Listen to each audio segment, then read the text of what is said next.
So tell us a little bit about your interests. And clearly cricket and bridge seem to be important parts of your personal passions, but how would you describe the other interests that you have in life? So I've always been passionate about cricket since I was very young. I remember waking up at odd hours in Kenya to listen to like the 30 or 60 minutes of cricket commentary you got about test matches. I followed that I played in my school, played a little bit in high school, and have always enjoyed the game tremendously. You know, wherever we have offices, we have cricket teams. There's actually a rolling Sintel trophy in Detroit. Wow. And so we started a team there like 20 years ago. But what I'm really proud about is the Sintel team. Do you play on that team? That's why they win. But what I'm really proud about is the Sintel team just recently won the corporate championship in Bombay, you know, beating some of the best companies. So. And were there players from here that also went to play?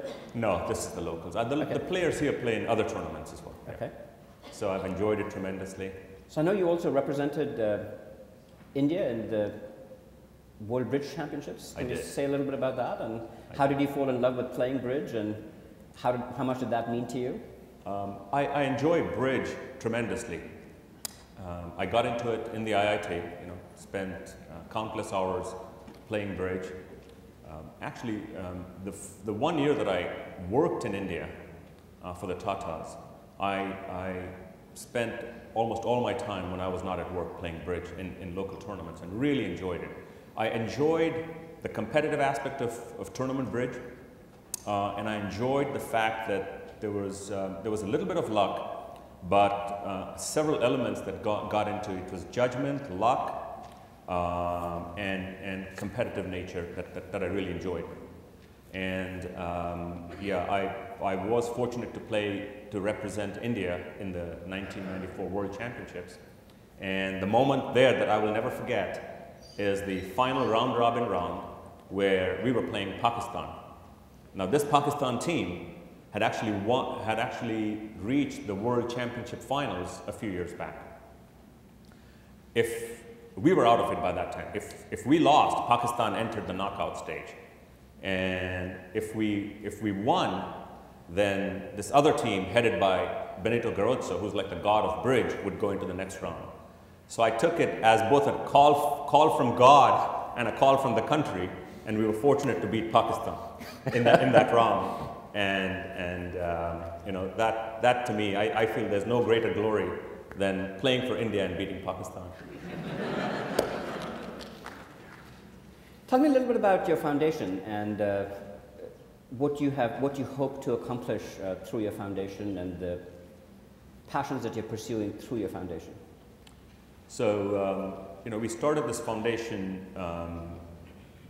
a few years back, and the idea was to support causes that we thought meant a lot to us. And there are two things that mean a lot to me. One is education. I feel there are so many underprivileged children around the world. I felt very fortunate to be, you know, to get a great education, and that other people should have that same opportunity.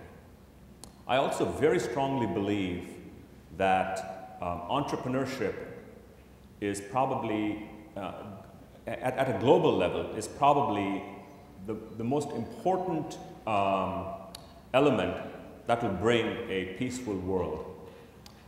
And I've thought about this a lot. It's because when countries trade with each other, they find ways to cooperate and collaborate.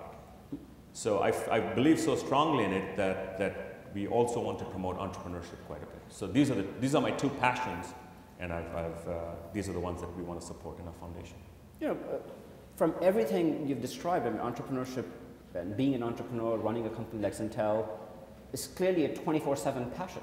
It's not something that doesn't occupy all of your time. You have a wife that works, so both of you have been involved in the company from the very start. You've had two kids that you've raised to become remarkable people. You have these passions of cricket, bridge, your foundation. People talk about, you know, work-life balance. How do you think about that question? I've been fortunate to try and compartmentalize my life. It wasn't always that easy, but I'll tell you, for my 50th birthday, my wife gave me a yoga lesson, and I took the lesson and did nothing with it.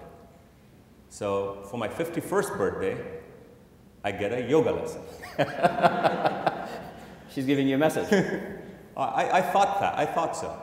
So I took that up, and that's now become a huge passion and something that I think has really helped me maintain balance in life.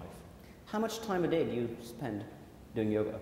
Probably an average an hour a day. Yeah. And you're finding, some ways it's ironic, right? It feels like finding time to do 1 hour of yoga would make it harder to do all of the other things that you have to do, but it feels like in your case, it's worked in exactly the other way. So tell us a little bit about what has yoga helped you do? It has helped me, keep perspective. You have to find time for things that are important. Yoga is clearly important. Family was clearly important to me. So you dedicate time to that, and then find ways to manage other things through other people. And that's the path I've chosen. Okay. There's a lot of people in this audience who probably want to be entrepreneurs like you. Thank you so much. And I'm going to give you an opportunity to share some advice with you, but before we do, I have yet another round of rapid-fire questions about that. So why don't we start with that, and then you can say a few things, and then we'll open it up for questions, okay?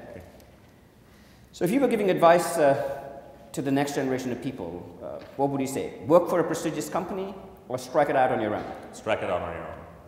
Go to business school, or just keep working? Go to business school. If you want to become an entrepreneur, go to Harvard Business School or Stanford Business School? Harvard Business School. Good answer. And I'm really pleased with the changes you're making to enable that.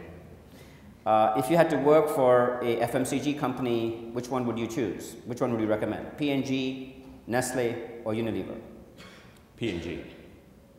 Work in established markets or emerging markets? Emerging markets. India or China? India. McKinsey, BCG, or Bain? McKinsey. Goldman Sachs or Morgan Stanley? Morgan Stanley. JP Morgan or Citi? JP Morgan. Microsoft or Google or Facebook? Facebook. Intel or Syntel? Syntel. Strive for balance or balance is bunk? Strive for balance. Marriage. Wait till you're ready or you're never ever ready? Wait till you're ready. Choose country, industry, or company? Country. Be more careful about your boss or your co-workers? Co-workers. Inspiration or perspiration? Perspiration. Learning from success or learning from failure? Learning from failure.